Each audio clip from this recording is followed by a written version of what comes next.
मित्रों नमस्कार। मैं आप लोगों के लिए हिंदी के 20 प्रश्न जो है, जो बहुविकल्पीय प्रश्न आते हैं आपके, वो देखो। शायद आपको यदि पसंद हो जाए तो एक बार आप पसंद या समझ में आपके आए तो एक बार आप इसे देखने का प्रयास करें। पहला प्रश्न, शुक्ल युगीन लेखक कौन सा शुक्ल युगीन लेखक है? इंशाअल्लाह खां, यशपाल, राम प्रसाद निरंजनी। इसमें होगा माखन लाल चतुर्वेदी। क्या होगा? माखन लाल चतुर्वेदी क्या है? शुक्ल युग के लेखक। किसके? शुक्ल युग के लेखक है। अगला प्रश्न है, छायावादी युग के लेखक किसके? छायावादी युग के लेखक कौन है? इसमें है सूर्यकांत त्रिपाठी जी हैं। इसके अलावा जयशंकर प्रसाद जी। कौन से? जयशंकर प्रसाद जी भी छायावादी कवि हैं। महादेवी वर्मा भी छायावादी कवि हैं। और पंत जी जो हैं वो भी छायावादी कवि हैं। साकेत किस युग की, क्या पूछ रहा है, किस युग की रचना है? तो साकेत जो है वो द्विवेदी युग। कब की? द्विवेदी युग की रचना है। और किसकी रचना है ये? मैथिली शरण गुप्त की है। किसकी?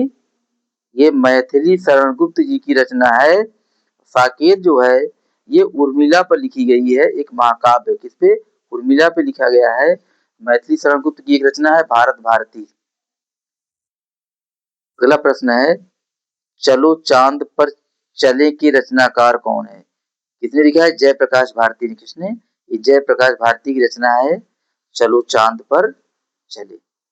बेईमानी की परत, बेईमानी की परत किस विधा की रचना है? किस विधा का मतलब होता है कि निबंध है, कि नाटक है, कि उपन्यास है। लेकिन ये क्या है? एक निबंध है। क्या है? एक निबंध है। जो किसका है? हरिशंकर परसाई जी का है। किसका? हरिशंकर जो है परसाई जी का एक व्यंग्यात्मक निबंध। क्या है? एक व्यंग्यात्मक निबंध है। अगला प्रश्न, संस्कृत के 4 अध्याय निबंध के लेखक। माने संस्कृत के अध्याय क्या है? एक निबंध है। ये पहली बार समझिए, संस्कृत के 4 अध्याय जो है एक निबंध है। और इसके जो लेखक है उनका नाम है रामधारी सिंह दिनकर जी। किसकी रचना है ये? रामधारी सिंह दिनकर की रचना है। अगला प्रश्न है, अंडे के छिलके, अंडे के छिलके किस विधा की रचना है? तो अंडे के छिलके क्या है? एकांकी है। एकांकी मतलब होता है जो एक अंक का नाटक होता है उसे क्या कहते हैं? एकांकी कहते हैं। क्या कहते हैं? एक अंक का जो नाटक होता है उसे कहते हैं एकांकी। अगला प्रश्न है, निम्नलिखित में से रिपोर्ताज विधा की रचना क्या है? लक्ष्मीपुरा क्या है? ये रिपोर्ताज है। तितली एक उपन्यास है। कलम का सिपाही एक जीवनी है। तितली उपन्यास किसका है? जयशंकर प्रसाद जी का। किसका? जयशंकर प्रसाद जी का एक उपन्यास है। कौन सा? तितली।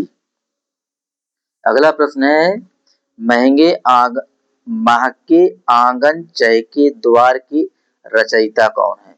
कन्हैयालाल मिश्र प्रभाकर। कौन है? कन्हैयालाल मिश्र प्रभाकर है, इसके रचनाकार हैं। इंदु पत्रिका का प्रकाशन किसका? इंदु पत्रिका का प्रकाशन किसने किया था? तो जयशंकर प्रसाद जी। कौन है? जयशंकर प्रसाद जी ने इंदु पत्रिका का प्रकाशन किया था। अगला है, तुलसीदास किस शाखा के कवि हैं? तुलसीदास किस शाखा के कवि हैं? अर्थात कहने का मतलब भक्ति काल में जो है 2 शाखाएं थी, निर्गुण और सगुण। तो ये किसके हैं? सगुण के। किसके हैं? सगुण के हैं। तो सगुण में 2 हैं, राम भक्ति कृष्ण भक्ति। तो ये किसके हैं? सगुण में राम भक्ति के हैं। और कृष्ण भक्ति कौन है? सूरदास। कौन है? सूरदास किस भक्त संबंध है? निर्गुण में कौन है?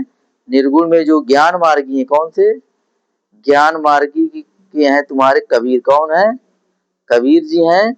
और जो प्रेम मार्गी है तो प्रेम मार्गी के जायसी जी हैं, मलिक मोहम्मद जायसी जी हैं। अगला प्रश्न है, रीति मुक्त कवि कौन है? माने रीति काल को जो है रीत कवियों का वर्गीकरण किया गया था, रीतिबद्ध, रीति सिद्ध और रीति मुक्त। तो रीति मुक्त जो कवि है उसमें आलम है, बोधा है। क्या है? ये रीत मुक्त है। बिहारी को रीति सिद्ध कहा जाता है। किसको? बिहारी जी को कहा जाता है रीति सिद्ध कवि कहा जाता है। अर्थात रीति काल को 3 भागों में रीतिबद्ध कवि, रीति सिद्ध कवि और रीत मुक्त कवि में वर्गीकरण किया गया है। चिंतामणि के रचयिता कौन है? चिंतामणि क्या है? एक निबंध है। क्या है? एक निबंध है। किसका है? आचार्य रामचंद्र शुक्ल जी का है। आचार्य रामचंद्र शुक्ल जी का एक निबंध है। भारतेंदु युग की प्रवृत्ति नहीं है। भारतेंदु युग की प्रवृत्ति क्या है? इत वृत्तात्मकता जो है ये द्विवेदी युग की प्रवृत्ति है। भारतेंदु युग की प्रवृत्ति क्या है? प्रकृति चित्रण हुआ था भारतेंदु के समय, भक्ति भावना भी था और सिंगारिकता ये भारतेंदु युग की प्रवृत्ति है। लेकिन इत वृत्तात्मकता द्विवेदी युग की प्रवृत्ति है। अगला है पथ के साथी। पथ के साथी किसकी रचना है? महादेवी वर्मा की। किसकी है? महादेवी वर्मा की रचना है पथ के साथी। प्रगतवादी युग का आरंभ कब से माना जाता है? प्रगतवादी युग का आरंभ 1936 से। कब? 1936 से माना जाता है। अगला प्रश्न है दूसरा शतक का प्रकाशक वर्ष पूछ रहा है। क्या पूछ रहा है? दूसरे शतक का प्रकाशक वर्ष कितना है? 1991। और जो पहला शतक आया जिसे कहा जाता था तार शतक जो है इसका प्रकाशन हुआ था 1943 में। अज्ञे जी। कौन? अज्ञे जी ने इसमें जो है 7 कवियों की रचनाएं सम्मिलित। कितने? 7 कवियों की रचनाएं सम्मिलित हैं। अगला प्रश्न है प्रयोगवादी काव्य की विशेषताएं। क्या है? रूढ़ियों के प्रति विद्रोह। क्या है? रूढ़ियों के प्रति विद्रोह। इन कवियों ने, इस काल के कवियों ने रूढ़ियों के प्रति विद्रोह किया है।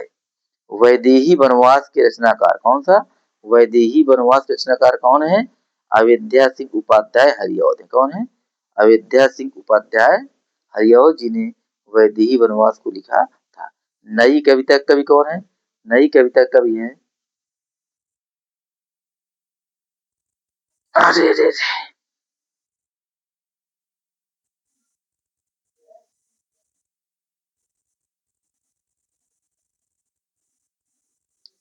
नई कविता की वैदेही वनवास रचनाकार अयोध्या सिंह उपाध्याय।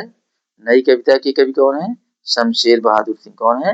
शमशेर बहादुर सिंह है। प्रयोगवादी काव्य की विशेषता क्या है?